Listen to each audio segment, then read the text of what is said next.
बड़ी दुख की बात है।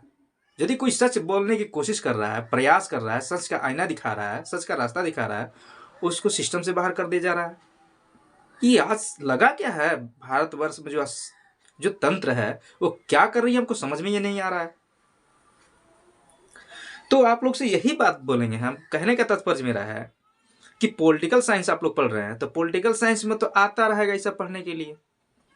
तो आप लोग भी है ना कि लक्ष्मण यादव के जैसा बनने की तो कोशिश कीजिए, लेकिन यह भी ध्यान देना जरूरी है कि डॉक्टर लक्ष्मण यादव बाहर निकले हैं तो किसके प्रभाव से निकले हैं।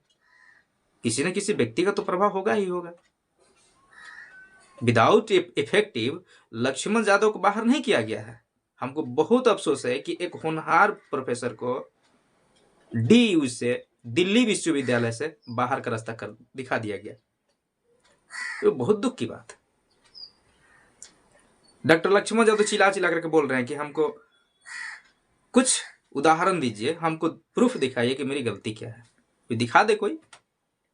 तो जो सिस्टम आज बन रहा है ना, आज का जो सिस्टम बन रहा है वो बहुत गलत सिस्टम बन रहा है। ऐसा सिस्टम नहीं रहना चाहिए। जो 15 बरस 14 बरस व्यक्ति उसी यूनिवर्सिटी में पढ़ाया और उस व्यक्ति को जब अस्थायी करने की बात आ गई तो उस व्यक्ति को दरकिनार कर दिया गया। तो ये तो जब इतने बड़े कैंपस की ये बात है, तो जो छोटे छोटे सिस्टम चल रहा है उसमें क्या होता होगा, ये तो अनुमान लगाने की बात है। यह बहुत ही दुख की बात है। यह सहने की बात नहीं है, यह सह ये बात है। कहां कहां लोग निकालेंगे।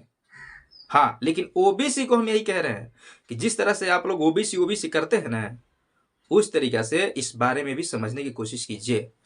यदि डॉक्टर अंबेडकर जी संविधान नहीं लिखे रहते बढ़िया से सोच समझ करके, तो आज डॉक्टर लक्ष्मण यादव को इस देश से बाहर कर दिया जाता।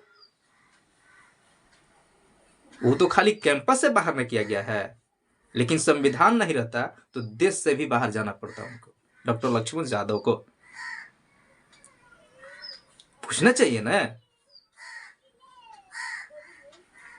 अब ऐसे प्रोफेसर होंगे और उनको बाहर का रास्ता दिखा दिया जाएगा, वैसे वैसे चतुर व्यक्ति होंगे, उनके मुंह पर ताला लगाने के लिए कुछ ऐसे अभद्र व्यवहार किया जाएगा, तो यार ये हम नहीं मानेंगे कि ये राष्ट्र है।